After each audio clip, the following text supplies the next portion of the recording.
我係 Isaac，我係 Amber。係啊，我哋呢個環節咧就係想話俾大家聽，我哋呢排睇嗰啲我覺得幾有趣嘅書，係啊，咁啊，平時就諗住攞翻啲各自嗰本我哋覺得有趣嘅書啦，咁啊攞出嚟傾下偈咁樣啦。咁呢本咧就叫前男友食譜埋葬委員會啦，咁裏邊就大概係講關於失戀啦，圍繞住一間餐廳，咁有啲失戀啊嘅人啊，或者係冇辦法完成呢個戀愛嘅人啦，咁佢就會貢獻一啲喺戀愛期間對佢哋嚟講深刻印象嘅食譜啦，咁就作為一個好似一個儀式咁樣，咁就係我完結咗呢段戀愛啦咁樣，咁都好有趣地咧，因為佢哋喺戀愛期間都好用心去準備呢個食物俾佢哋所愛嘅對方啦，所以就通常都好好食嘅。俾咗呢間餐廳之後咧，就大受歡迎，係啦。咁所以就呢間瀕臨倒閉嘅餐廳都係能夠起死回生啦咁樣，因為個幾有趣嘅故事嚟嘅。係啊，咁啊作者川代沙生啦，又係一個日本嘅女作者啦咁。我個人認為佢都寫得好出色嘅，維肖維妙嘅。雖然佢係日譯中嘅版本啦，我都對呢本書愛不釋手。出咗冇耐啊，喺誠品嗰邊都上過啲書榜啦咁。阿 Emma 有冇睇過呢本書啊？冇啊，但係啱啱就聽你講咗少少咯。點啊？對食係冇興趣嘅，所以就覺得唔係咁感興趣。對食就冇咁挑嘅，但係如果好似故事入面嘅每一個嚟到呢間餐廳嘅人嘅話，可能佢哋就唔止要揀下嘢食啦，可能都要揀下啲人啊。其實我覺得睇完呢本書之後咧，我會有更加多嘅心思啦。就諗下原來其實可能每一道菜啊，佢嘅每一個做法啊，可能都係創作者佢一個唔同嘅故事喺裏面。譬如好似我去食個菠蘿包咁，佢未必同戀愛有關係嘅，咁但係原來佢創作嘅時候都係有啲好特別嘅故事曾經發生過，所以先至會有呢個菠蘿包嘅出現，係啊。咁呢本書又引導我就係、好享受美食嘅同時，可以幻想下佢背後會唔會有啲咩特別嘅故事咧咁。所以唔一定係前男友食譜嘅，可能係親人嘅食譜，或者係一啲別人嘅故事嘅食譜，都可以係嘅。你有冇食過啲對你嚟講好有印象嘅東西？會唔會咧？咖喱啊，或者係炒飯啊，或者未必係亞洲菜啊，可能係其他都可以。呢段可唔可以諗下？呢段可唔可以剪接？我真係需要諗下。我哋唔剪接㗎，我哋照直㗎。你接唔到就由佢㗎啦，我都係諗住傾偈嘅啫嘛。咁好。係㗎，好好㗎。因為我冇咩感情生活啦，我唔一定要感情，我淨係純粹問下你有冇啲嘢你食過你好有印象。食過好有印象。係啊，咁唔一定係嗰個食物佢嘅創作背後好有故事，可能你食嘅時候，譬如你同朋友食到好開心啊，或者係食嘅時候可能遇到一啲陌生人好有趣啊咁，我都覺得係呢本書帶俾我嘅一啲啟發。我有去過比較有趣嘅餐廳啦，雖然佢就唔係一啲即係比較小眾嘅餐廳嚟嘅，佢叫 May Cafe 啦。咁咧，我唔知呢啲可唔可以分享啊？可以。咁佢係我第一次去，跟住對於當時嘅我嚟講，咁就梗係一個非常之新奇嘅體驗啦。咁係我第一次接觸，原來 May Cafe 咧冇我哋想象中咁骯髒啦。即係其實佢嚟到傳過嚟香港之後咧，佢冇大家想象中咁刻板印象啦。咁我其實上去之前都做咗好多心理準備嘅。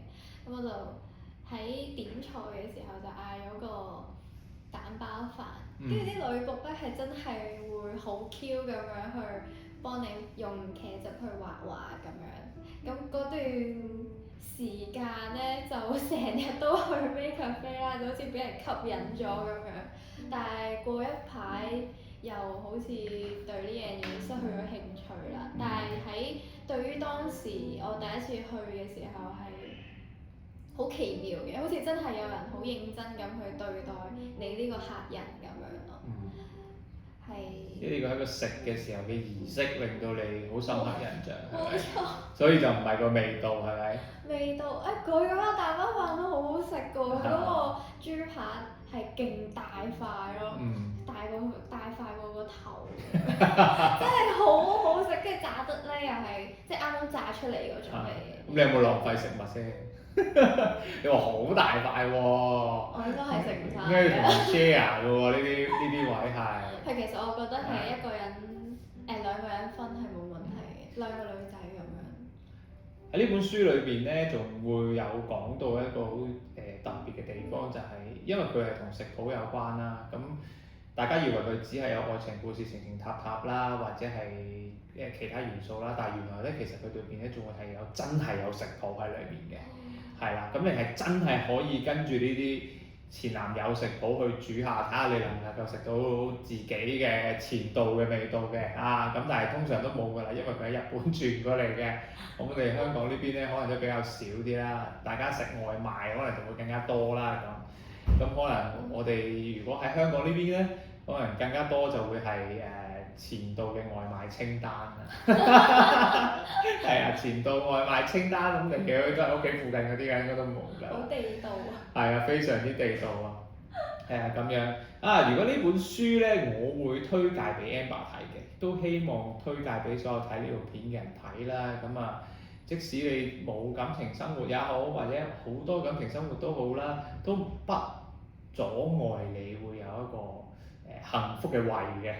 係啦，係啦，會有一個好幸福嘅胃啦，係嘛？只要民以食為天，食咗開心咗，基本上咧就萬事都開心㗎啦嚇。OK，咁啊呢本就係 Isaac 推介嘅前男友食譜埋葬委員會啦嚇。好，咁啊輪到 Amber 同我哋介紹今日嘅重頭戲啦。Oh my god！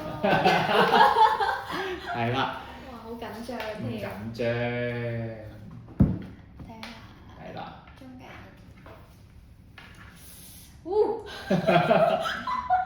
真係唔可以剪接咩？真係好。唔可以㗎，唔可以㗎，我哋好認真㗎，我哋係啊。我好緊張啊！我睇下呢本係破地獄嚟㗎喎。係，呢個係破地獄啦，應該係冇記錯係上年。前年。前年啊，已經。係啦，已經係前年啦，已經係前年年尾上映嘅電影啦咁。時間過得真係太快啦！係啊。即係但係。歲月如梭啊！光陰似箭啦！係啊，冇辦法，一定要拋下書包，如果唔係，你以為我哋冇乜文學功底啊？其實我係冇乜文化嘅。係啦。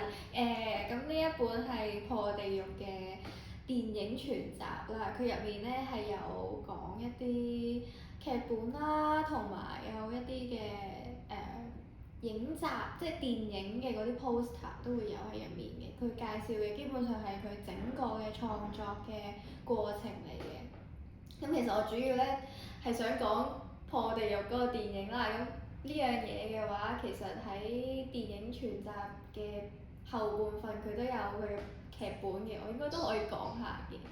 咁佢係2年前嘅電影啦，但係都仍然可以令我記憶猶新，都可以繼續，都可以諗翻起睇電影嘅嗰一下嘅感受啊！咁呢套電影其實佢有好多嘅，其實我覺得佢係有少少太多嘅思想想帶俾我哋啦。咁就導致到佢有少少咩都唔太講得長，但係咩都講少少嘅感覺啦。呢個都係坊間好多對呢套電影嘅評價。冇錯。但係其實我又覺得佢嗰啲金句咧係講得幾好嘅。等黃子華咯，好黃子華呢件事啊！冇錯，咁佢就有幾句啦，就話生人咧都係需要超度嘅，生人都覺得地獄啦。咁其實我嘅理解就係咧，佢想講嘅係逝者嘅地獄咧，就係我哋幻想中嘅18層地獄嘅，咁而我哋生人所面對嘅地獄咧，就係現實嘅困境啦。咁其實佢呢度都幾大篇幅去講嘅，就係應該係道生同埋南無師傅第一代。死啦！叫咩名咧？證明你唔認真睇啦。好可惡啊！文哥係。文哥係啊。係啦，證明你唔認真睇。已經唔記得啦，2年前睇過嘅。雖然我冇睇加長版，但係我係記憶猶新。好過分啊！呢個人真係。咁佢就係同阿文哥一齊喺嗰個大排檔嗰度講嘅，應該係冇記錯嘅話。咁文哥同阿道生都係傳統同創新嘅碰撞啦。咁文哥就係代表南無師傅傳統嘅堅持啦，道哥嘅話就係講緊佢開始客製化，即係連葬禮都開始客製化嘅嗰一代嗰一 part。其實呢一度我有一 part 記得好深刻，就係個跑車啊，有一位客人，佢話佢揸架車入嚟啊嘛，揸架紙紮嘅車入嚟啊嘛，係黃色嘅我記得係。跟住就令到嗰個客人好嬲啦，因為係生者嘅家姐，唔係死者嘅家姐，咁就佢好嬲咁憤然離場啦。係啦，咁記唔記得佢點解好嬲？因為嗰架跑車係撞死佢。係因為佢係炒車死嘅。冇錯。所以哇！死啦，我都好似講講下棘住咗咁。唔係，你可以放低你手上嘅稿先嘅。我嘅稿其實咧係得中心主題想表達嘅嘢咯。Amber 係一個好努力嘅人嚟嘅，但係睇書我覺得，即係尤其是係點解我想拍一條片傾下偈咧，就係想話俾人聽，無論係睇電影又好，或者睇書又好，其實除卻學習以外啦，呢啲都係我哋嘅 entertainment 嚟嘅，都係啲娛樂啊，或者係一啲放鬆嘅方式嚟嘅。有時候我哋睇書睇完就真係睇完㗎啦，我哋冇辦法從 multimedia 以外嘅方式去同人分享究竟呢本書帶俾我咩感受。我哋唔一定要喺裏邊學到啲乜嘢，純粹就係話俾人聽，喂，我好開心我睇完呢本書之後，或者我好傷心喊，但係我抒發到感受。係啊，咁我哋其實都係一套好具呢方面意義嘅電影嚟嘅。咁呢部電影集咧，對於一啲睇過呢部電影嘅人咧，其實會勾起翻更加多嘅回憶啦，對呢套電影嘅感受啦咁。你睇呢套影集嘅時候，或者睇啲對白嘅時候，你會唔會有啲咩想法，或者有啲咩除卻你頭先話生人都要好多地獄啊咁樣，都除卻呢啲之外，仲有冇其他想法，或者見到啲場景啊嗰樣嘢？佢攞到好多獎㗎呢套戲。係，所以我有啲唔敢講，好驚得罪人。咁但係我哋又唔識電影，我哋純粹就係我睇完。呢行外人啦，是但講兩句，唔好太在意。咁咧其實咧，我其實覺得佢有一部分做得唔太好嘅地方，但係又好真實、好寫實嘅地方就係衛詩雅嗰個角色同埋文哥係兩父女嚟㗎嘛。咁其實就係好東亞家庭嘅縮影啦，就有少少重男輕女啦。應該對我嚟講嘅話係算係上一代嚟嘅，所以係應該仲會有，因為我呢代都仲係有呢啲情況啦。咁上一代會更加嘅嚴重啦。咁就有講到話唔好將呢啲污糟嘢擺喺佢件袍上面啊咁樣。跟住衛詩雅就話：祖師爺阿媽唔理 M 嘅咁樣，呢一句係好深刻嘅一句説話啦，好似就打破咗好多年女性對於被認為係污穢之物啊咁樣嘅思思想啊呢個枷鎖啦，就打破咗呢個枷鎖啦。因為其實好多人唔止香港地區啦，即係成個東亞地區咧，其實都係好多女性都唔俾入啲重要嘅地方嘅，例如祠堂啊，又唔上得族譜啊咁樣，因為咩女人位啊，女人係冇呢個繼承權啊，乜嘢乜嘢啊。咁其實呢一句嘢或者係呢一 part 咧，其實係帶俾我好強嘅衝擊嘅，即係居然會有人夠膽寫呢啲嘢係好衝擊嘅。不過除咗呢一刻嘅衝擊之外咧，佢後面係寫到話因為文哥開始年紀大啊，開始行動不便啊，阿女需要照顧佢嗰段咧，其實係好壓抑嘅。因為文哥可能佢覺得自己年紀大啦，冇用啊，跟住阿仔又嗰排離開咗佢，係啦，跟住得翻阿女去照顧佢啦，咁男女有別啦，始終咁佢可能又唔太自尊啦，尊嚴啦，唔太自在啦咁樣，咁嗰段時間係我覺得好壓抑嘅，嗰個部分係，因為阿女已經咁盡心盡力咁樣去照顧你啦，你居然仲要對佢發脾氣，我嗰下係有啲嬲嘅，但係後面反思翻，其實我覺得係有呢個反應係正常嘅，因為一個活咗咁多年嘅人，突然之間變到行動不便，或者其實可能去廁所都有困難嘅話咧，係好難以接受嘅。咁其實佢哋喺呢一個部分都有好多誤會啦。佢哋其實我覺得唔止係呢一個部分啦，佢哋係成個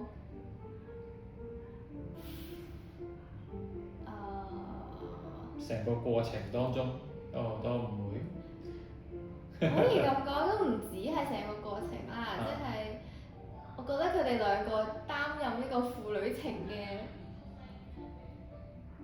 時期都好多誤會咯，包括其實文哥係好錫佢個女嘅，佢個女係唔知嘅咯。去到最後，文哥佢寫咗封信俾佢個女，即係過咗世之後先俾佢個女嘅嗰封信咧。先至同阿女講話，原來你個名係代表珍寶嘅意思啦。